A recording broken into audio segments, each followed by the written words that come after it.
Hello everyone. जैसा कि आप लोगों को करंट अफेयर का सीरीज चल रहा, तो इस सीरीज में आज आप लोगों को दूसरा वीडियो मिलने वाला है, ठीक है। और दूसरा वीडियो में हम लोग करंट अफेयर देखेंगे मार्च महीने की 2024 का। देखिए, कल से हम कोशिश करेंगे आप लोग को एक वीडियो दें, क्योंकि अब मुझे लग रहा है वीडियो ज़्यादा लेंदी हो रहा है, तो कवर करने में भी आप लोगों को समस्या हो सकता है, ठीक है। तो अब वीडियो आपको एक ही वीडियो मिलेगा, थोड़ा वीडियो लॉन्ग होगा तो आप मैनेज कीजिएगा, ठीक है। और बिहार दरोगा का जो 28 पदों का वैकेंसी निकला हुआ है, तो उसमें 50 दिन का जो प्लान बना हुआ उसी के तहत ये कवर किया जा रहा है, ठीक है। तो 20 करंट अफेयर तो पिछले वीडियो में दे दिया गया है, और 20 आज देंगे और 20 कल देंगे। उसके बाद जो भी वीडियो आएगा, जैसे अप्रैल का आएगा, तो वो आपको सिंगल वीडियो में मिलने वाला है, ठीक है। तो आप वहाँ से कवर कीजिएगा, और पीडीएफ जो है आपको डिस्क्रिप्शन के लिंक में मिल जाएगा, ठीक है। तो पहला है यूरोपीय मुक्त व्यापार संघ, ठीक है। तो यूरोपीय मुक्त व्यापार संघ में देखिएगा तो इसमें देखिए मुख्यतः 4 देश है, जो कि एक नॉर्वे है, आइसलैंड है, लिंचेस्टाइन है और स्विट्जरलैंड है। देखिए, इसमें सबसे ज़्यादा इम्पोर्टेंट है कि आपको जितना भी कंट्री आएगा, देश आएगा, उसका आपको कैपिटल याद रहना चाहिए, ठीक है। जो भी कंट्री आपको न्यूज़ में रहेगा तो आप उसका क्या करेंगे, कैपिटल को याद करेंगे, या फिर मैप आप एक ले लीजिएगा और मैप में बार बार उसको देखिएगा, तो इससे क्या होगा, आपको प्रैक्टिस हो जाएगा और धीरे धीरे याद हो जाएगा। जैसे देखिए, नॉर्वे का राजधानी देखिएगा, तो नॉर्वे का राजधानी कहाँ है, ओस्लो। आइसलैंड का देखिएगा तो रेकजेविक है, और लिंचेस्टाइन का देखिएगा तो वडूज है। वडूज ये आप याद रखिएगा, क्योंकि ये थोड़ा वर्ड जो है, ये कंट्री जो है ज़्यादा आपको न्यूज़ में नहीं रहता है, तो इस तरीका का कंट्री को कंट्री का क्या करता है, कैपिटल पूछा जाता है। जैसे कि पिछले वर्ष का देखिएगा तो उसमें आपको टोंगो का पूछा गया हुआ था, जो कि अफ्रीका कॉन्टिनेंट में। तो ऐसा ऐसा देश रहता है जो ज़्यादा चर्चा में नहीं रहता, तो उन देशों को क्या किया जाता है, ज़्यादा टारगेट किया जाता है, ठीक है। और स्विट्जरलैंड का देख लीजिएगा, तो इसका राजधानी आपको बर्न है, ठीक है। भारत के द्वारा यूरोपीय मुक्त व्यापार संघ के साथ एक समझौता पे हस्ताक्षर किया गया है, जिसमें भारत स्वतंत्र व्यापार समझौता ये 10 मार्च 2024 को क्या किया, मसौदा तैयार किया गया। इसमें 100 बिलियन डॉलर का निवेश किया जाएगा, और पहला जो 50% होगा वो 10 वर्षों के अंदर किया जाएगा, ठीक है। और इसके सदस्य देख लीजिए, नॉर्वे जिसका राजधानी अभी आपको ओस्लो बताएं, आइसलैंड, फिर लिंचेस्टाइन और स्विट्जरलैंड। तो इन कंट्री का आप क्या कीजिएगा कि जो कैपिटल है, कैपिटल को आप लोग बार बार रिवीजन कीजिएगा, और मैप में देखिए। देखिए, वर्ल्ड हिस्ट्री से देखिएगा तो मैक्सिमम आपको क्या पूछता है, या तो कैपिटल पूछता है या फिर करेंसी पूछता है, ठीक है। 2000 का नोट 2000 का नोट आरबीआई के रिपोर्ट के हिसाब से क्या हुआ है कि 97.62% जो 2000 का नोट है वो बैंक वापस क्या किया है, रिकवरी कर लिया। देखिए, 2000 बैंक अभी भी लीगल प्रैक्टिस में चल रहा है, इसको बंद किया नहीं गया, मगर क्या किया गया, बैंक जितना भी बैंक है 2000 नोट का, बैंक को क्या कर रहा, धीरे धीरे वापस ले रहा। मतलब जो एक बार बैंक के पास आ जाता है तो वो दोबारा पब्लिक डोमेन में रिलीज नहीं कर रहा है, ठीक है। नेक्स्ट चलिए, महतारी वंदना योजना छत्तीसगढ़। छत्तीसगढ़ जैसे देखिए, कई बार क्या होता है कि आपको जो आसपास का जो राज्य रहता है तो उसका क्या करता है, गवर्नर यानी कि राज्यपाल का नाम पूछ लेता है, या फिर वहाँ का मुख्यमंत्री तो सामान्यतः नहीं पूछता है, मगर आपको गवर्नर कई बार पूछ लेता है, ठीक है। तो छत्तीसगढ़ का आप गवर्नर देखिएगा तो अब वर्तमान में कौन है, रमन डे का, ठीक है। तो यहाँ पे महतारी वंदना योजना लाया गया, तो इस योजना में के अंदर जो मुख्य विशेषता है वो क्या है, ये है कि इसके लिए योग्य कौन होगा, योग्य होगा राज्य के सभी विवाहित महिला जिनका उम्र कितना हो, 21 वर्ष से ज़्यादा हो, ठीक है। और डीबीटी यानी कि प्रत्यक्ष लाभ हस्तांतरण के तहत क्या किया जाएगा, उनको प्रति माह 1000 रुपये की राशि दी जाएगी।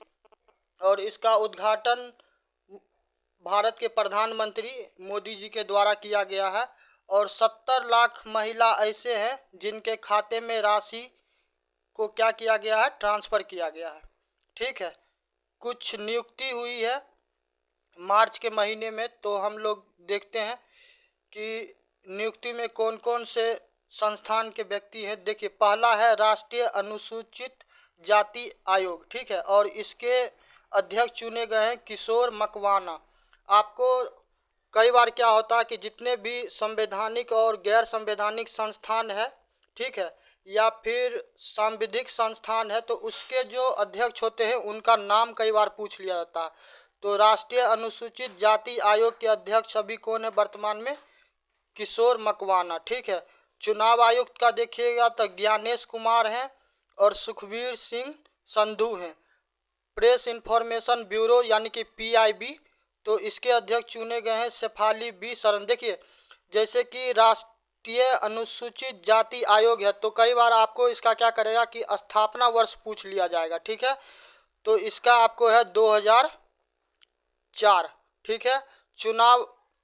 चुनाव आयोग का देखिएगा तो 25 जनवरी 1950। तो ऐसे करके क्या कीजिएगा, आप जो भी संवैधानिक, गैर संवैधानिक, सांविधिक देखिए, पार्लियामेंट के दो भारत का संविधान जब बनाया गया तो उसमें बहुत सारा ऐसा ज़रूरत का चीज़ था। उस वक्त क्या किया गया, उसको समाहित नहीं किया गया, उसको छोड़ दिया गया कि भविष्य में जब आवश्यकता पड़ेगा तो उस चीज़ को हम लोग क्या करेंगे, उसमें समाहित कर लेंगे।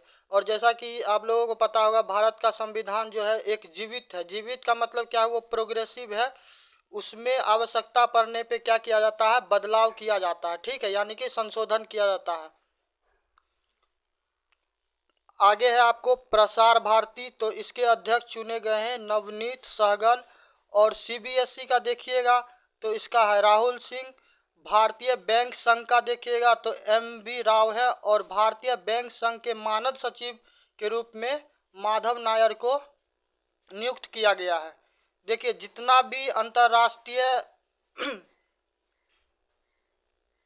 राज्य है, राज्य का तात्पर्य है कि देश है, तो उन देशों का जब भी जिक्र आएगा करंट अफेयर में तो आपको सबसे ज़्यादा इम्पोर्टेंट ये है कि आप उसका राजधानी और वहाँ की मुद्रा यानी कि कैपिटल और करेंसी को आप बार बार देखिएगा, रिवीजन कीजिएगा, याद कीजिएगा, क्योंकि ये आपको हर बार हर एग्ज़ाम में आपको पूछा जाता है, ठीक है। नेक्स्ट चलिए 5वां नंबर पे अंतर्राष्ट्रीय बड़ी बिल्ली संगठन, इंटरनेशनल बिग कैट अलायंस। तो ये अंतर्राष्ट्रीय बड़ी बिल्ली का संगठन किसके द्वारा बनाया गया? भारत सरकार का पहल है। भारत के प्रधानमंत्री नरेंद्र मोदी के द्वारा ये पहल की गई और 29 फरवरी 2024 को नई दिल्ली में इसका स्थापना किया गया। और इसका मुख्यालय भारत में होगा। और 7 बड़ी बिल्ली में आपको आता है बाघ, शेर, चीता, तेंदुआ, हिम तेंदुआ, प्यूमा और जगुआर। जैसे कि देखिए, भारत में 1973 में, ठीक है, वाइल्ड लाइफ प्रोटेक्शन एक्ट लाया गया और उसी के तहत प्रोजेक्ट टाइगर भी लाया गया। देखिए, करंट अफेयर में आपको है, जब हम लोग अक्टूबर, नवंबर और दिसंबर का करंट अफेयर पढ़ेंगे तो वहाँ पे देखेंगे कि कुछ नेशनल पार्क हैं, ठीक है, जो कि टाइगर रिजर्व के रूप में उसको नोटिफाई किया गया, मान्यता दिया गया, तो हम लोग वहाँ पे इसको कवर करेंगे। फिलहाल आप लोग को ये याद रखना है कि इंटरनेशनल बिग कैट अलायंस क्या है और किस स्थान पे बनाया गया है, ठीक है, और किस देश में इसका मुख्यालय है। नेक्स्ट चलिए कुछ पुस्तकें। देखिए, पुस्तकें भी आपको हर बार पूछा जाता है, तो पुस्तकें में एक पुस्तक है जो आपको याद रखना, जो सबसे ज़्यादा इम्पोर्टेंट है, वाई भारत मैटर्स। ये भारत के विदेश मंत्री हैं जिनका नाम S जयशंकर जी है, ठीक है। तो इनके द्वारा जो पुस्तक लिखा गया वाई भारत मैटर्स, तो ये बुक को आप निश्चित रूप से याद रखिएगा। उसके बाद देखिए स्मोक एंड एसेस, तो इनके लेखक कौन है? अमिताभ घोष।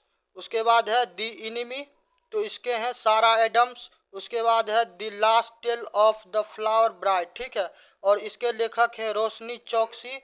और लास्ट में है ऑल द डेंजरस थिंग, तो इसके लेखक हैं स्टेसी विलिंगम, ठीक है। तो पुस्तक में आप लोग वाई भारत मैटर्स को आप लोग क्या कीजिएगा, याद रखिए। कुछ निधन भी मार्च के महीने में हुए, तो उसमें देखते हैं एक जाने माने पत्रकार थे जिनका नाम था जफर आगा, ठीक है। और भारत के नौसेना के पूर्व प्रमुख थे, उनका नाम है L रामदास, तो इनका भी निधन हो गया। नेक्स्ट पे चलिए 8वें नंबर पे विश्व सुंदरी चेक गणराज्य की जो नागरिक थी वो चुनी गई और उनका नाम है क्रिस्टीना पिस्कोवा। मुंबई में आयोजित किया गया था ये प्रोग्राम, ठीक है। भारत के तरफ से भी इस प्रोग्राम में पार्टिसिपेट किया गया था, जिनका नाम है सिन्नी शेट्टी, मगर ये अंडर 3 में भी क्या हुआ, जगह नहीं बना पाई। तो जैसे देखिए कि अभी चेक गणराज्य देश का नाम आया है, तो चेक गणराज्य आया तो हम इसका क्या करेंगे, इसका कैपिटल चेक करेंगे कि कहाँ। तो इसका कैपिटल कहाँ है आपको, प्राग में, ठीक है। तो जो भी कंट्री आएगा आप उसका क्या करेंगे, कैपिटल आपको याद होना चाहिए, क्योंकि कैपिटल से आपको सवाल निश्चित रूप से पूछता है। और कुछ हो ना हो, भारत के कम से कम जो पड़ोसी देश हैं उनका आपको कैपिटल याद होना चाहिए। नेक्स्ट पे चलिए, प्रिट्जर पुरस्कार 2024 जापान के जो एक व्यक्ति थे जिनका नाम है रिकेन यामामोटा, ठीक है। थोड़ा प्रोनाउंसिएशन में दिक्कत हो रहा होगा तो इसके लिए क्षमा चाहते हैं। इनको वास्तुकला के लिए पुरस्कार दिया गया। इनका नाम क्या है, रिकेन यामामोटा। भारत के भी एक व्यक्ति थे जिनको 2018 में मिला था और उनका नाम है बालकृष्ण दोषी, ठीक है। नेक्स्ट पे चलिए, जीडी बिरला पुरस्कार। जीडी बिरला पुरस्कार किसको मिला है, आदित्य सेन डैन को। गणित के एबेल पुरस्कार देखिएगा तो प्रोफेसर मिशेल तालाग्रांड, ये फ्रांस से हैं। जैसे फ्रांस का आपको राष्ट्रपति का नाम यदि पूछ दिया जाए तो इमैनुअल मैक्रोन आपको याद रहना चाहिए, ठीक है। फिर यहाँ का करेंसी देखेंगे, फिर इसका कैपिटल देखेंगे। तो ऐसे कर करके आप लोग करेंट अफेयर कीजिएगा। तो करेंट अफेयर का सेक्शन में जो भी 15 से 20 का वेटेज है तो उसमें आप चाहिए तो मैक्सिमम से मैक्सिमम स्कोर कर सकते हैं। नेक्स्ट पे चलिए, economics times corporate excellence award 2023। तो इसमें 5-6 अवार्ड दिया गया है, तो एक एक करके अवार्ड चेक करते हैं। जो महत्वपूर्ण होगा हम वो आपको बता देंगे कि जिसको आपको याद करना है और वो पूछे जाने की संभावना ज़्यादा रहता है। जैसे कि इसमें देखिए business reformer of the year, तो ये आपको बहुत ज़्यादा इम्पोर्टेंट है, क्योंकि इसमें आपको भारत के जो विदेश मंत्री हैं एस जयशंकर जी, तो उनको ये अवार्ड दिया गया है, ठीक है। तो इसको आप स्टार लगा लीजिएगा। Business leader of the year मिला है CK वेंकटरमन को। एंटरप्रेन्योर ऑफ द ईयर मिला है रमेश जुनेजा और राजीव जुनेजा को। बिजनेस वीमेन, देखिए ये वाला फिर आपको इम्पोर्टेंट हो जाता है। Business women of the year Heena Nagarajan, ठीक है।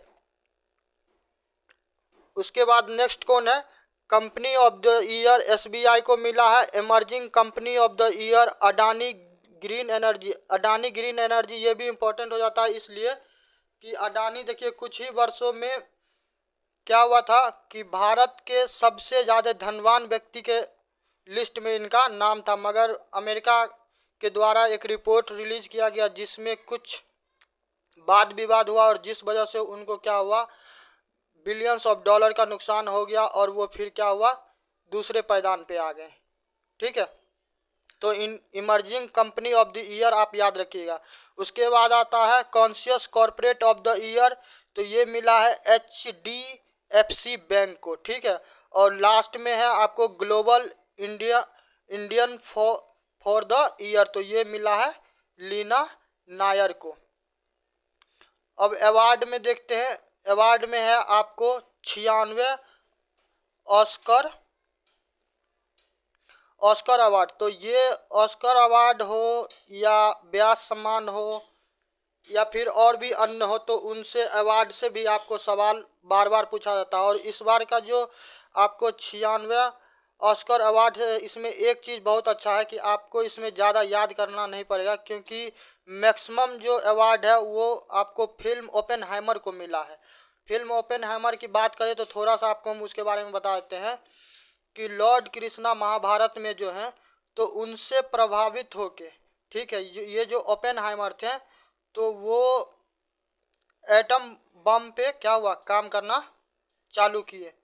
और उसमें वो जो जब कहता भगवान कृष्ण अर्जुन को दिखाते हैं अपना विकराल रूप, तो उससे वो इतना ज़्यादा प्रभावित हुए कि इस चीज़ का क्या किए, खोज कर लिए। तो इसी पे एक फिल्म बनाया गया था ओपेनहाइमर, ठीक है।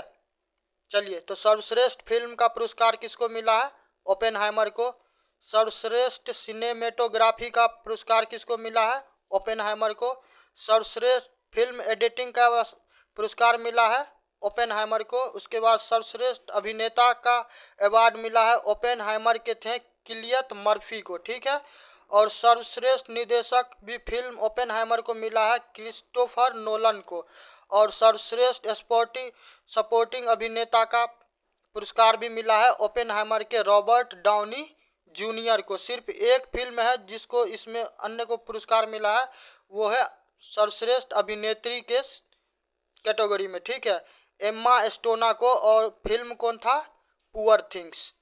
देखिए ये जो 96 ऑस्कर अवार्ड है, तो इसमें आप ओपेनहाइमर यदि आपको याद रहेगा तो ये याद रखिए कि इससे संबंधित यदि कोई भी सवाल पूछा जाएगा तो ओपेनहाइमर आप आंख मूंद के भी मारिएगा तो आपका सही ही होगा, ठीक है। चलिए नेक्स्ट पे चलते हैं। नेक्स्ट क्या है? विश्व व्यापार संगठन। विश्व व्यापार संगठन, ये जब हम आपको इकोनॉमिक्स पढ़ाएंगे तो वहाँ पे हम पढ़ाएंगे कि विश्व व्यापार संगठन से कैसे भारत जुड़ा और कैसे भारत का जो कृषि था, ठीक है, उसका एक्सपोर्ट यानी कि निर्यात जो भरा, तो उसमें आपको 5-6 बॉक्स होता है, ठीक है। 3 बॉक्स जनरली होता है, एक ग्रीन बॉक्स होता है, एक येलो बॉक्स होता है और एक ब्लू बॉक्स होता है। तो उसमें आपको लिमिटेशन दिया जाता है कि कितना मात्रा में आप क्या कहता है कृषि पदार्थ को अन्य देशों को बेच सकते हैं, और उसमें कुछ कुछ छूट भी दिया जाता है, ठीक है। तो विश्व व्यापार संगठन का 13वां मंत्रिय स्तरीय सम्मेलन 2024 में हुआ और स्थान था अबू धाबी यूएई, ठीक है, 26 फरवरी से लेके 2 मार्च तक। नेक्स्ट पे चलिए, शिल्पग्राम आगरा। आगरा में ताजमहल के निकट एक महोत्सव का आयोजन किया गया जिसका नाम था ताज महोत्सव, ठीक है। नेक्स्ट पे चलिए, तीनों सेनाओं का संयुक्त अभ्यास। भारत के जो तीनों सेना है, थल सेना, वायुसेना, एक सेकेंड रुक जाइए, थोड़ा कुछ यहाँ पे प्रॉब्लम आ गया हुआ है, एक मिनट रुकिएगा जरा, इसको हम बैक कर लेते हैं, एक मिनट वेट कीजिएगा। बस हो गया, एक मिनट। हाँ, तो हम कहाँ थे? यहाँ भारत के तीनों सेनाओं का युद्धाभ्यास, ठीक है। तो भारत के तीनों सेनाओं का युद्धाभ्यास देखेंगे तो पोखरण में हुआ है 12 मार्च 2024 को, भारत शक्ति, ठीक है। और इसमें एक बहुत ही दुखद घटना हुआ कि जब युद्ध अभ्यास हो रहा था तो इस क्रम में क्या हुआ कि जो तेजस विमान जो था वो किसी कारणवश क्या हो गया, दुर्घटनाग्रस्त हो गया, ठीक है। और यहाँ पे हताहत भी हुआ, ठीक है। नेक्स्ट पे चलिए, कुछ युद्धाभ्यास है जो अंतर्राष्ट्रीय स्तर पे होता है, जो कि 1-2 देशों के बीच में होता है। तो भारत और मलेशिया का देखिएगा जो युद्ध अभ्यास हुआ है, नौसेना उसमें शामिल थी, ठीक है। स्थान कौन सा था? विशाखापट्टनम, 28 फरवरी से लेके 2 मार्च के बीच में हुआ और इस युद्धाभ्यास का नाम था समुद्र लक्ष्मण, ठीक है। और इसमें भारत के तरफ से INS किल्टन भाग लिया हुआ था और मलेशिया के तरफ से देखिएगा तो रॉयल मलेशिया पोत KD लकीर। देखिए ये जो आपको युद्ध पोत है इसका आप नाम याद रखिएगा, क्योंकि कई बार आपको युद्ध पोत का भी नाम पूछ लिया था। और INS किल्टन, ठीक है, कई बार जो नौसैनिक अड्डा होता है ना तो उसमें भी INS का लगा के ही लिखा जाता है, ठीक है। तो इस चीज़ का आप क्या कीजिएगा, ख्याल रखिएगा। नेक्स्ट युद्धाभ्यास पे चलिए, भारत अमेरिका, ये हुआ है आपको पोर्ट ब्लेयर में। पोर्ट ब्लेयर अंडमान निकोबार में है और पोर्ट ब्लेयर से एक करंट अफेयर मुझे याद आ रहा है कि पोर्ट ब्लेयर का हाल ही में क्या किया गया है, नाम बदल दिया गया है, ठीक है, और उसका नाम श्री विजयपुरम रख दिया गया। तो ये आप लोग याद रखिएगा। भारत अमेरिका के बीच जो युद्ध अभ्यास होता है उसका नाम क्या है? सी डिफेंडर। और ये 9 मार्च से 10 मार्च के बीच 2024 में हुआ, ठीक है। नेक्स्ट पे आइए, नेक्स्ट है भारत सेशेल्स के बीच सैन्य अभ्यास और इस सैन्य अभ्यास का नाम रखा गया लामितिए। ठीक है, सेशेल्स में सुरक्षा अकादमी है तो वहाँ पे किया गया, और ये 18 मार्च से लेकर 27 मार्च 2024 के बीच आयोजन किया गया। सेशेल्स की राजधानी का बात कीजिएगा तो इसका राजधानी है विक्टोरिया।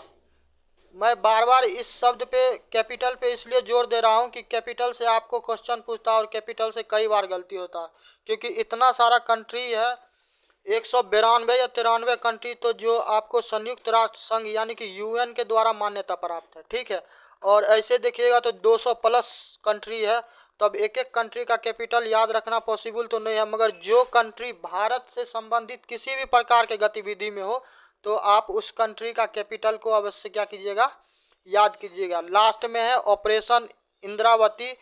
तो हैती में मानवीय संकट और वहाँ पे क्या आता है, युद्ध जैसे गृह युद्ध जैसा माहौल बना, तो जो भी भारतीय रह रहे थे तो उनको निकालने के लिए किया गया ऑपरेशन इंद्रावती चलाया गया, और पास के ही देश थे डोमिनिकन रिपब्लिक, तो वहाँ पे उनको लाया गया। तो हैती का आप राजधानी देखिएगा तो हैती का राजधानी आपको पोर्ट एयू प्रिंस है, और डोमिनियन रिपब्लिक का कैपिटल देखिएगा तो सेंटो डोमिनिंगो है। ठीक है, तो कैपिटल और करेंसी आपका प्रायोरिटी होना चाहिए कि हमको इसको बार बार देखना है और बार बार क्या करना है, बनाना है। कल आप लोग का मार्च का लास्ट वीडियो आने वाला है करंट अफेयर सीरीज में, और मार्च का कल जब आ जाएगा तो उसके बाद हम एक ही वीडियो लाएंगे हर मंथ का, 2 दिन 3 दिन का ब्रेक मार के। ठीक है, ताकि एक जगह आपको समाहित वीडियो मिल जाए, क्योंकि ज़्यादा वीडियो रहेगा तो मेंटली भी आदमी थोड़ा कभी कभी परेशान हो जाता है कि ज़्यादा है, इसको कवर कैसे करेंगे। ठीक है, तो बने रहिए। Thank you. और नेक्स्ट वीडियो आपको हिस्ट्री का और पॉलिटी का कुछ देर में मिल जाएगा। धन्यवाद।